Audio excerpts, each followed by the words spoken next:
Bonjour, bonjour, bienvenue sur le plateau de Transition 2020. Avec moi, Dominique Gozlin-Muller.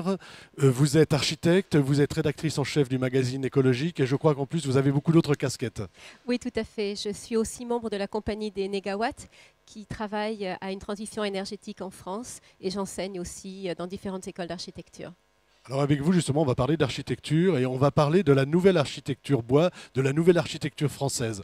Alors vous me disiez que vous étiez il n'y a pas longtemps en Autriche pour inaugurer une exposition et c'est assez étonnant finalement puisque c'est les Français qui maintenant vont en Autriche montrer ce qu'ils font. Tout à fait. Pendant à peu près 20 ans, les professionnels français, architectes, ingénieurs et charpentiers, sont allés voir ce qui se passait en Allemagne, en Autriche et en particulier dans le Vorarlberg, ce petit land qui fait la transition énergétique et écologique depuis déjà une quinzaine d'années. Et ils en sont venus souvent avec une très forte motivation. Ils ont commencé à faire de l'architecture en bois, mais ils y ont apporté l'esprit français.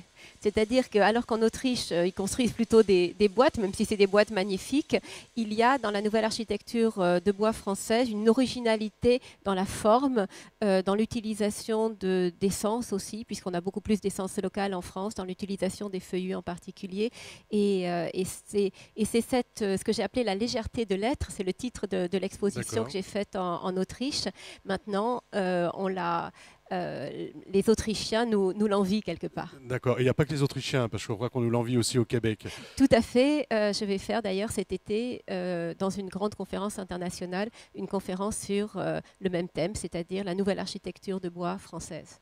Alors, si on devait la définir, cette nouvelle architecture, à quoi on reconnaît un bâtiment bois de nouvelle architecture française? La première chose, c'est qu'il est contextuel, c'est-à-dire qu'il s'inspire vraiment du lieu, des habitants, des ressources disponibles et aussi de la culture, c'est-à-dire de l'architecture traditionnelle. C'est pas du tout du pastiche, mais il s'en inspire On pour faire une s'inspire de ce qui architecture. existe déjà pour faire une nouvelle architecture. Exactement. Et en plus, on travaille avec des circuits courts, c'est-à-dire qu'on essaye d'utiliser du bois local. À Mazan, par exemple, ils sont allés sur le mont Ventoux. Là, ils ont pris du cèdre du Liban qui normalement part dans les papeteries. Ils ont pris du pain noir, ils ont pris du pain accroché. Et avec ça, ils ont fait cette salle des fêtes. Et à chaque fois, par exemple, le pain accroché, on peut l'utiliser qu'en petite section. Eh bien, ils l'ont utilisé à l'intérieur pour l'aménagement acoustique. Donc, c'est vraiment ressortir le meilleur des ressources locales. Le meilleur des ressources locales, c'est-à-dire qu'en plus de faire une nouvelle architecture, on développe de nouvelles technologies et de nouvelles techniques. Exactement, et où on redécouvre d'anciennes techniques, par exemple, de plus en plus, et ça aussi c'est une chose spéciale pour la France, on utilise du bois, mais aussi d'autres matériaux biosourcés comme la paille, le chanvre, le roseau, et le projet de Mazan que j'évoquais, il est par exemple isolé en paille, et je pense que la France est actuellement un des pays où on utilise le plus la paille dans des bâtiments publics d'envergure. Donc, si on en revient à l'architecture, à la conception, si je me promène à droite à gauche en France, à quoi va ressembler ce bâtiment? Est-ce que est-ce que c'est un bâtiment public plutôt, ou est-ce que c'est la maison individuelle? Cette nouvelle architecture, on la reconnaît où?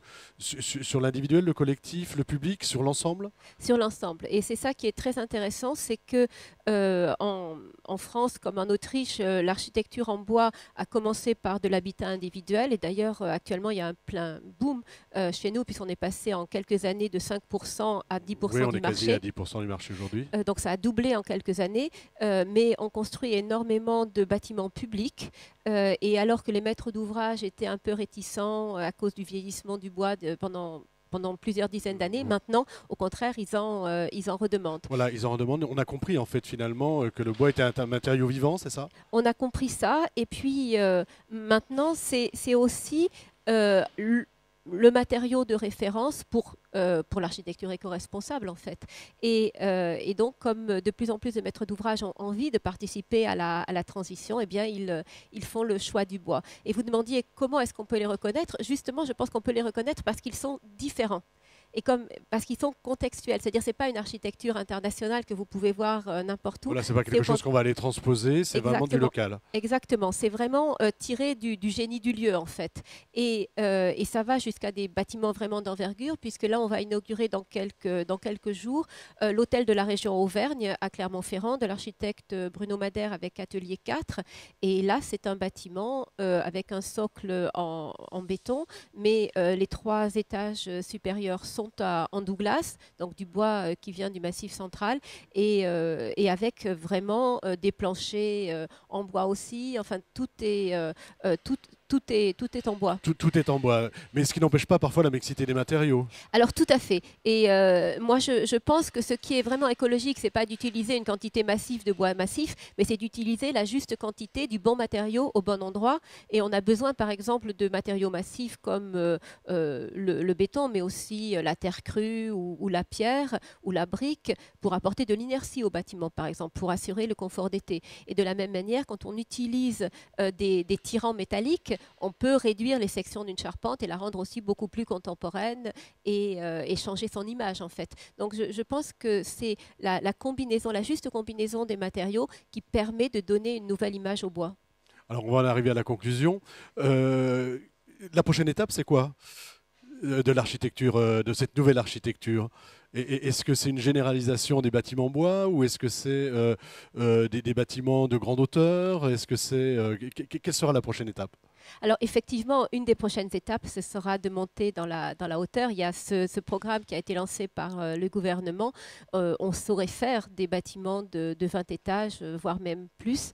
Il y a des projets qui sont dans les tiroirs. Donc oui, on peut monter, mais je crois aussi beaucoup plus à une généralisation dans l'habitat et dans les bâtiments publics. En Finlande ou en Amérique du Nord, par exemple, la plupart des maisons, jusqu'à 80-90%, sont construites en bois. Construits en ossature bois. Merci beaucoup Dominique Gosselin-Muller d'être venu jusqu'à nous sur notre plateau Transition 2020. Avec plaisir. À bientôt et à une prochaine fois. À bientôt. Au revoir. Au revoir.